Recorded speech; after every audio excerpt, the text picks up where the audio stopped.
మేడిగడ్డని కూల్చేసిర్రు అని నాకు అనిపిస్తుంది అని ఫస్ట్ ఆరోపించిన వ్యక్తులలో మీరొకరు. అట్లనే ఇప్పుడు అన్నారంకి కూడా అట్లాంటి ప్రమాదం పొంచి ఉంది అనేది ప్రతిపక్ష పార్టీలు అంటున్నాయి. చూసుంటారు, మీరు కూడా విజువల్స్ చూసుంటారు, జరుగుతున్న చర్చ అంతా చూసుంటారు. ఏం చెప్తారు?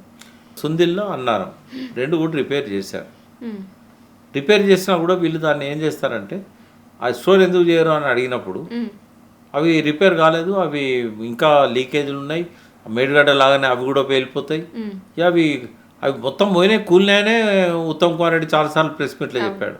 అన్నారం పోయింది, సుందిల్లో పోయిందనే మాట్లాడాడు. మొత్తం కాళేశ్వరం పనికిరాని ప్రాజెక్ట్ అయిందని చెప్పాడు. వాస్తవంగా అవి రెండు బాగున్నాయి. ఈ 2 సంవత్సరాల్లో కూడా కొన్ని వందల టీఎంసీలు, వేల టీఎంసీలు అన్నారం సుందిల్ల మీకెళ్ళి కూడా పోయినాయి. ఎల్లంపల్లి నుంచి వచ్చిన వరదంతా వాటి ద్వారానే పోయింది. ఏమీ కాలే. కానీ ఏమన్నా అయిందా ఏం కాలేదనేది టెస్టులు చేయాలి. టెస్టులు చేయాలంటే ఆప్రాన్ అని ఉంటుంది. ఈ ఆప్రాన్ మొత్తం ఇసుక మేటేసింది. ఆ పైన ఇసుకని తీస్తే ఆప్రాన్ పైన ఉన్న ఇసుక టెస్ట్ల కోసం అవసరమైన కాడ హోల్స్ వేయడానికి అది చేయడానికని ఇసుకని తీయండి అని చెప్పి ఆర్డర్స్ ఇచ్చారు. ఇంతవరకు బాగానే ఉంది. ఈ టెస్ట్ల కోసం ఇసుకని తీయడం బాగానే ఉంది.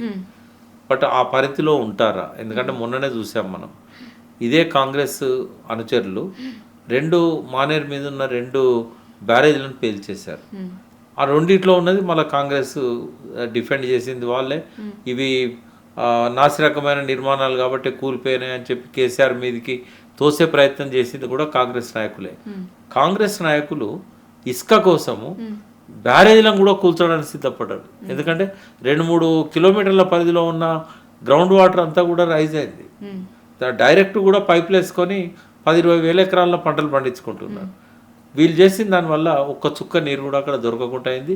ఆ ఇసుక అంతా కూడా 100 ట్రిపుల్ లారీలలో తీసుకుపోయి అమ్ముకుంటాను. కాబట్టి ఇంత గ్రీడీగా ఉన్న వీళ్ళు ఇప్పుడు అన్నారం దగ్గర పరిమితిలో ఉంటారా? ఏ లిమిట్ వరకు అయితే తోడాలనో అంతే తోడుతారని ఎట్లా అనుకుంటాం? డెఫినెట్గా అన్నారం బ్యారేజీకి వీళ్ళు ఈ ఇసుకను కనుక ఆ పర్మిటెడ్ లిమిట్స్లో ప్రభుత్వ అధికారులు ఆపకపోతే అన్నారం బ్యారేజ్ కూడా దెబ్బతింటుంది. ఇదే రేపు సుందిల్లకు కూడా అప్లై చేస్తారు.